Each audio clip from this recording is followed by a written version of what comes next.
I am standing on a burnt-out sand dune. All around me, tiny grains of silicon are picked up and thrown around by a relentless wind.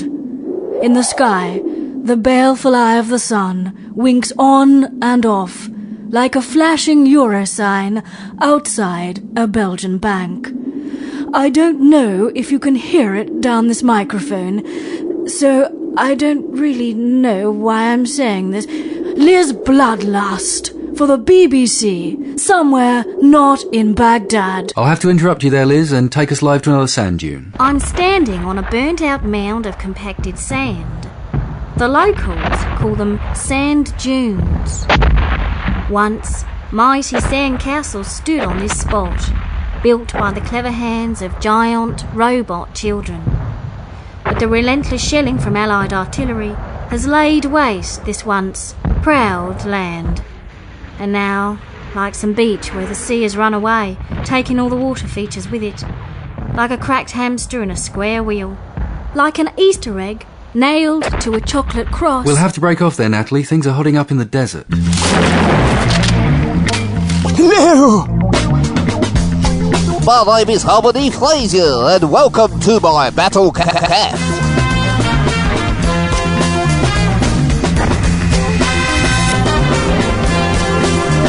Coming up! More burgers and friendly fries.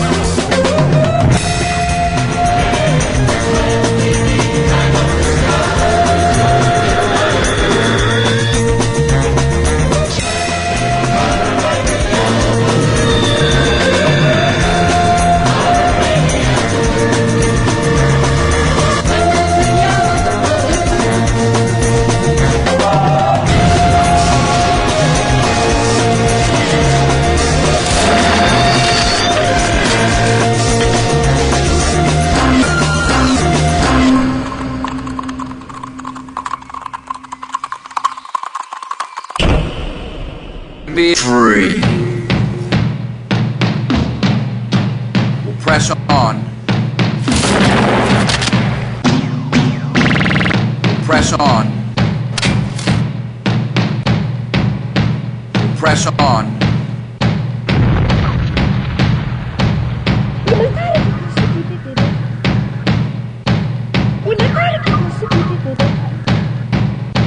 Until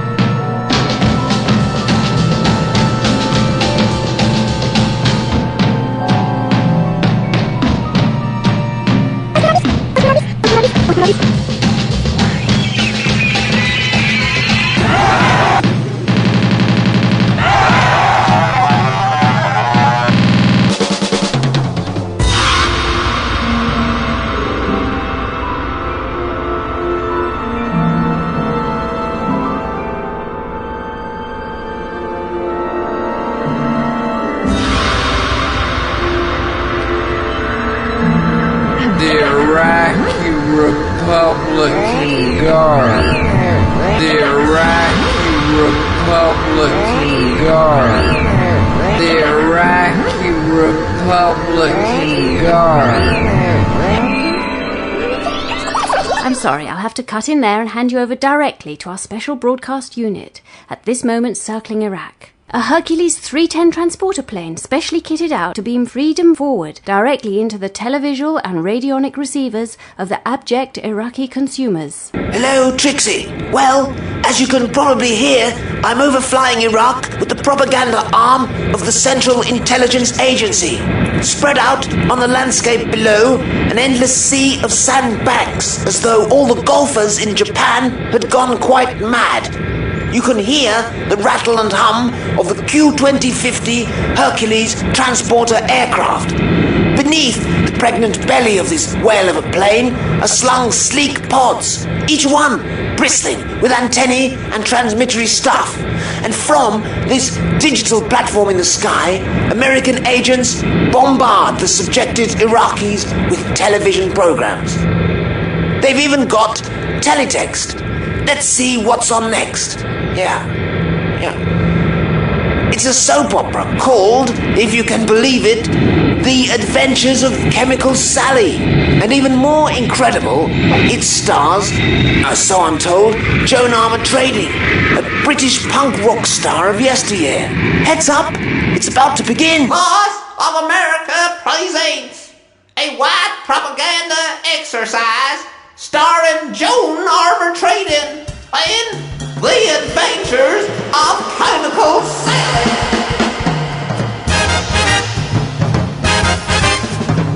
You there! Drop that test tube! Call this acid! I've seen more corrosive sherbet fountains!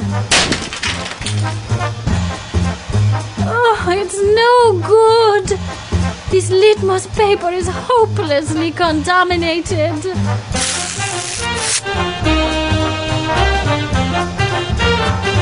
Chemicals. The formulas. The molecular configuration. The very smell of them. I love chemicals.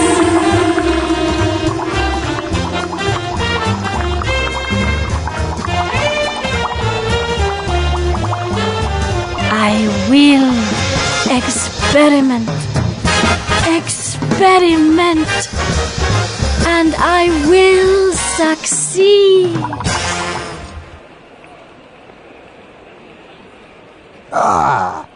Chemical Sally, there you are. Where have you been hiding?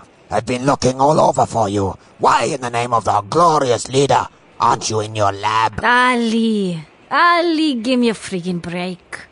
The bush bid all night up in that freezing laboratory, slaving over a hot Bunsen burner. Not so loud, Sally. You know what happens to those who complain. Ali, but I'm so tired. So very tired. My limbs are as mucane oven chips. I need to sleep. Sleep. Go to sleep. Be careful, Chemical Sally. You know what happens to those who sleep. They never wake up again. Exactly. Anyhow, why don't you quickly cook up another batch of that own recipe Sally-amphetamine? By the holy Mount of Blair, a fellow can party for days on a gram of that shit. Chemicals. All anybody wants me for is my chemicals. Even my sweet husband has me mixing him up a bowl of ecstasy when he returns from martyring on the front lines. But Sally, you are an inspiration to us all. One day, every Iraqi child will have their own Bunsen burner. Yes, and the anti-infidel chemistry set.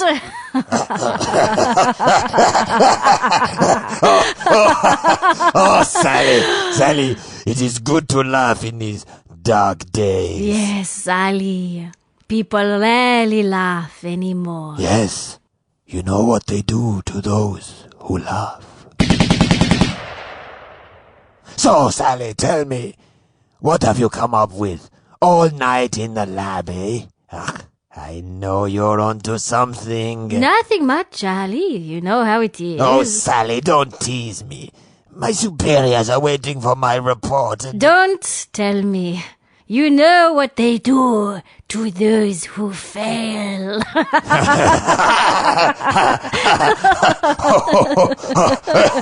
Oh, Sally, you are a one. But it is good to laugh in these perilous times. Well, I'm sorry, Ali. I've really dropped you in the shit this time. Whatever do you mean? I have nothing for you. Nothing? Nothing. You mean to tell me all those nights and days in the lab and you have nothing? Nothing. Not a blister agent, not even a fast-acting bacterial crotch rotter. Then I am finished. I promised my superiors results. Have you any idea what they will do to me, Sally? Ali! Ali! Ali, you great wet falafel. I'm winding you up. Sally, you daughter of an eyeless mother of a camel's ass. You had me going there. I had you going, Ali. You must admit I had you going. You child of the boils on the inside of Satan's anus. You really had me fooled. Oh. Well, do you want to know what I stumbled upon last night? Or are you going to sit there like a canister full of depleted uranium? Sally, what? What have you found? The Americans will rue the day they chose to invade our proud country. My new mixer will burn off their Yankee bulls, fry their infidel porky chops. What is this new chemical? Tell me. I have dubbed it Armageddon Mix. Armageddon Mix. I like it. It has a certain, finality. Telephone. I know. It's ringing. I know it's ringing. You answer it before they send round Republican guards. You answer it. Do I have to pull rank woman of my ribs? Answer the phone. Hello. Who is it? Who's that? Is that the Harmony Phraisyar show? Yes, sir. Well, this is the Resonance Radio Chief Director of Programs. Listen up, you lot stop speaking in those patronizing, insulting false Iraqi accent at once. At once, do you hear? But, sir, all the media are doing it.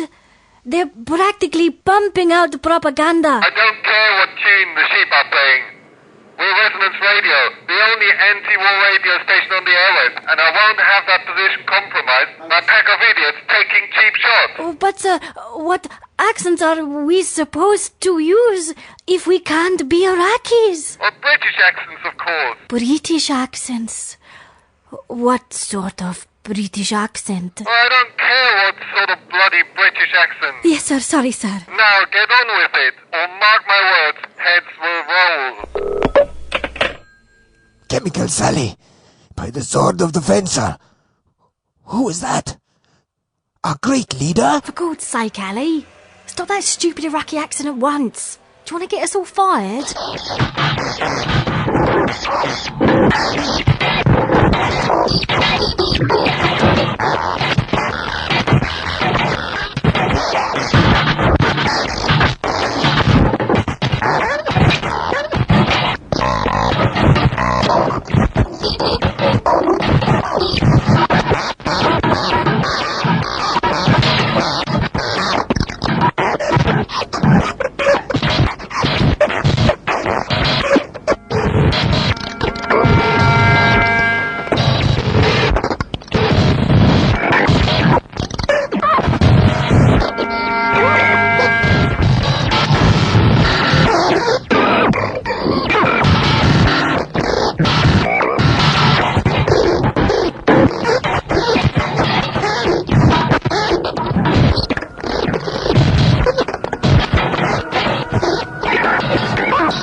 am sheltering in a lean-to of granulated sand.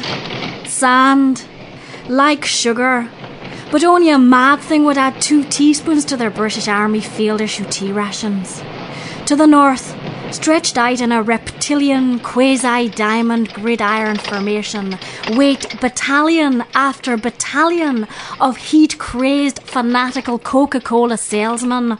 Ranged against them, in their distinctive poly-Aryan quiffs, the flower of American youth, their Apple PowerBooks loaded with sonically lethal MPEGs, and their wargaming Xboxes hyped up on powerful simulating software. I'll have to stop you mid-flow there, Yasmina, as reports are just in of increased activity at a sandy spot north of the key town of Kut.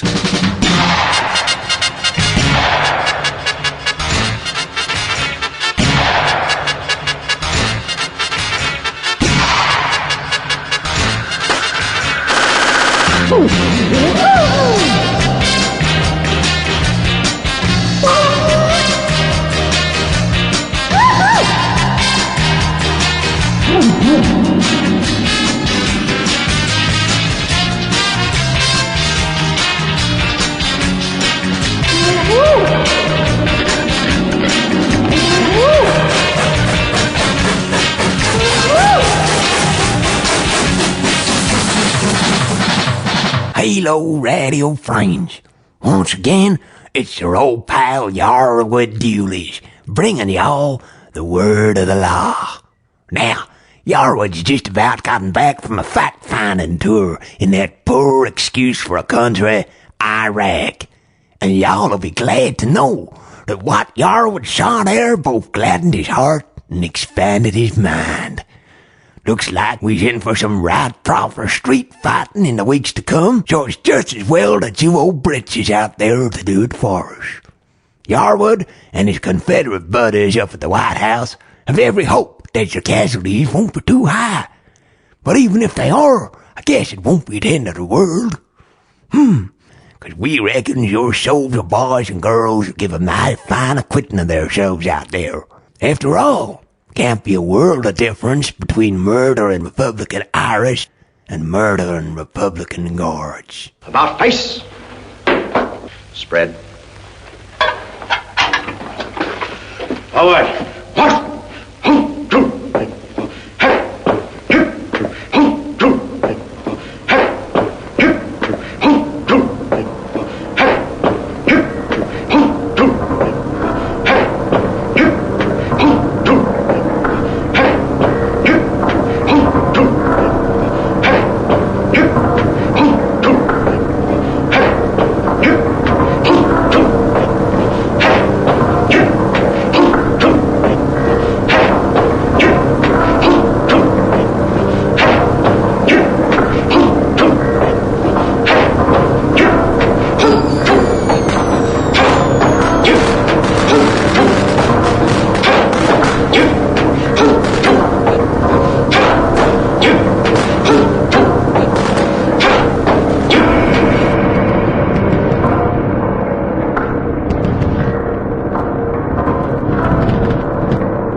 Over now to the Pentagon for another press release. You know, I mean, they don't have any. It's not that they Things that kill innocents. Part 4. Today, the Air Force tested its massive ordnance air blast Moab weapon just south of Nasiriyah in Iraq. Dropped from a C-130, the Moab is a precision-guided weapon weighing 21,500 pounds. It will be the largest non-nuclear conventional weapon in existence. The Moab is an Air Force Research Laboratory technology project that began in fiscal year 2002 and is to be completed this year. The U.S. Air Force has developed the 21,000-pound satellite-guided massive ordnance air blast bombs, Moab, as a successor to the 15,000-pound Daisy cutters used in Vietnam and Afghanistan. The Air Force is said to call Moabs the mother of all bombs. As with the earlier Daisy cutter, these huge bombs are dropped out of the rear of the C-130 cargo plane. Unlike the Daisy Cutter, the Moab is released without the use of a parachute. As a result, the aircraft releasing the bomb can fly at higher altitudes, thus making it safer for US pilots. This replacement for the BLU-82 bomb uses more of the slurry of ammonium nitrate and powdered aluminium used in the BLU-82. Other reports indicate the Moab might use tritinyl explosive as opposed to the gel slurry explosive of the BLU-82. Testing began in southern Iraq as part of an Air Force Research Lab Technology demonstration project. Work on the program began in 2002 and was set for completion in 2003. I'll take questions now, gentlemen.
I am huddling in the lee of a sandy spot somewhere to the north of the south.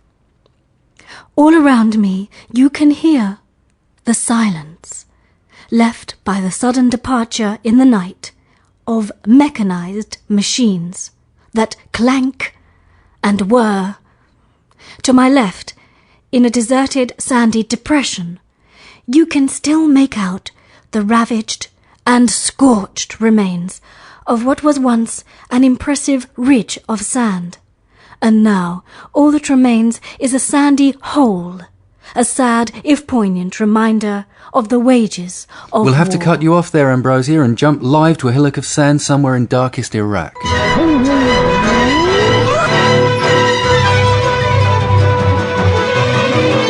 Hello, dear listeners. Hello. And welcome to another bout of Chemical Conundrums with me, Chemical Sally. This week I'm going to be cooking up a tonic for the troops with the help of my ever-pickled assistant, Ali. Ali? Where are you? Ali! Ali, get off that ornamental chaise longue and put that glass of vino back in the decanter. And where's the bottle? Put it back where it belongs, now. Okay, listeners, let's crack right on. I hope you've got your gas masks and rubber gloves handy, because this week's recipe is a cracker. Ali, fetch my gas mask and gloves in the cupboard. No, the one on the left.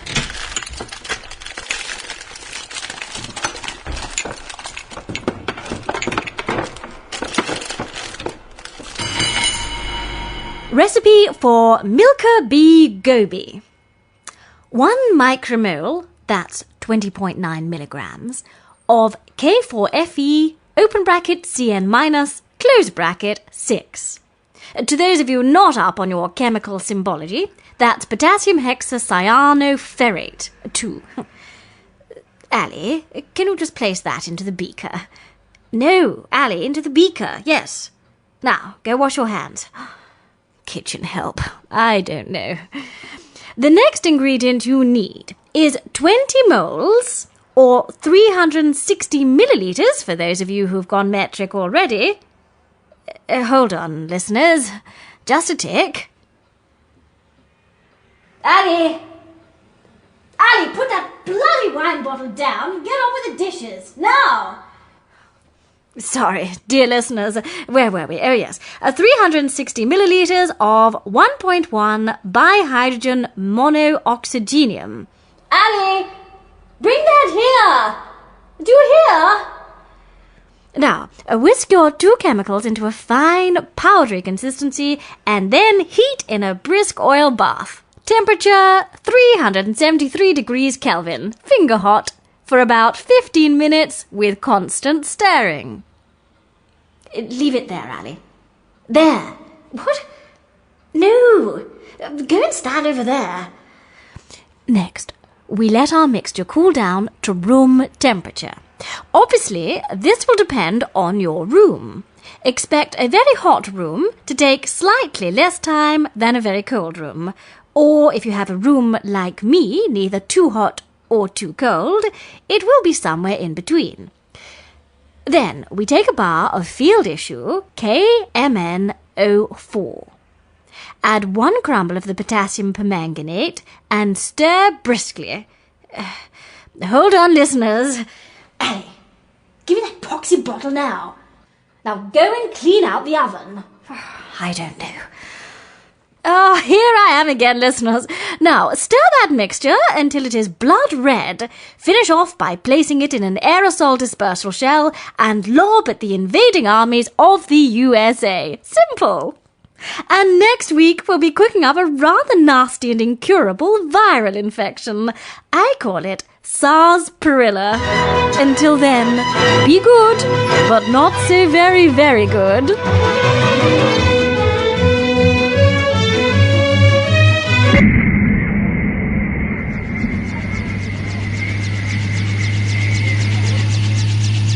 They said it would stand for 1,000 years. A gargantuan wall of sand stretching from one side of Iraq to the other, built to protect a mad dictator and his treasure pots from his own people. But now this curtain of sand has been swept away by the victorious coalition forces, like a puissant broom chasing a clutch of naughty spiders down a plug hole. And all around my desert boots lies evidence of that victory. From horizon to horizon, 360 degrees of the spoliation that is modern precision warfare. As far as the eye can see, burned and blackened sand, the crags of destruction, and the escarpments of annihilation.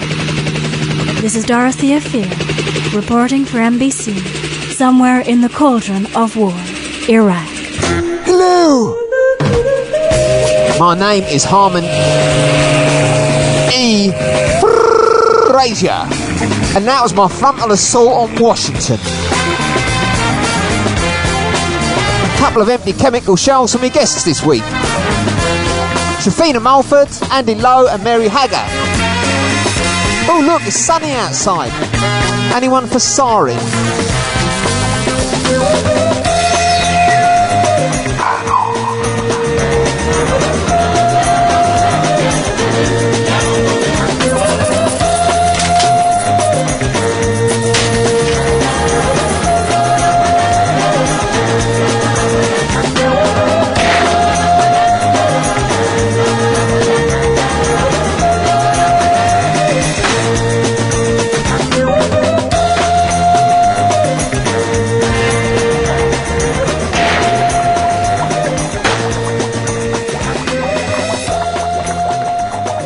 Americans, ask yourself, why does the rest of the world hate you so much?